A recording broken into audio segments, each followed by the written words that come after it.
అల్లు అర్జున్ హీరోగా సుకుమార్ దర్శకత్వంలో వచ్చిన పుష్ప సిరీస్ ఎంత పెద్ద హిట్ అయిందో ప్రత్యేకంగా చెప్పాల్సిన పని లేదు. ఈ మూవీలో నటించిన వారంతా కూడా తమ నటనతో ప్రతి ఒక్కరిని ఆకట్టుకున్నారు. ముఖ్యంగా అల్లు అర్జున్ స్మగ్లర్ పాత్రలో పుష్పరాజ్గా నటించి తన నటనతో మంచి గుర్తింపు తెచ్చుకున్నారు. అయితే తాజాగా ఈ పాత్రకు సంబంధించి ఒక ఇంట్రెస్టింగ్ విషయాన్ని వెల్లడించారు దర్శకుడు సుకుమార్. ప్రస్తుతం దీనికి సంబంధించిన న్యూస్ నెట్టింట తెగ వైరల్ అవుతోంది. పుష్ప క్యారెక్టర్ అనేది చాలా డిఫరెంట్. ముఖ్యంగా పుష్ప అనే పేరు ఎక్కువగా మహిళలకు ఉంటుంది. కానీ డైరెక్టర్ హీరోనే స్మగ్లర్ చేసి ముఖ్యంగా తనకు పుష్ప అనే పేరు పెట్టడం అనేది సరికొత్త కాన్సెప్ట్.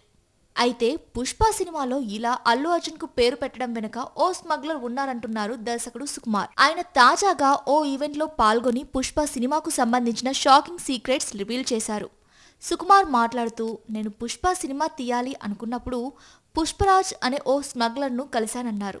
తనను కలవడం చాలా బాగా అనిపించిందని, ముఖ్యంగా అతని పేరు పుష్పరాజ్ కావడంతో ఇది ఆడవారి పేరు, ఓ స్మగ్లర్ పెట్టుకోవడం చూసి ఆశ్చర్యపోయానన్నారు. ఆ పేరు నన్ను చాలా అట్రాక్ట్ చేసిందని, అలా కాసేపు అతన్ని ఇంటర్వ్యూ చేశానని చెప్పారు. అలా ఆ స్మగ్లర్ కారణంగానే పుష్ప సినిమా చేశానని, పుష్ప మూవీకి సంబంధించిన ఇంట్రెస్టింగ్ విషయాలను పంచుకున్నారు. ప్రస్తుతం సుకుమార్ చేసిన ఈ వ్యాఖ్యలు నెట్టింటా తెగ వైరల్ అవుతున్నాయి. సుకుమార్ దర్శకత్వంలో రామ్ చరణ్తో మూవీ చేయబోతున్నట్లు సమాచారం.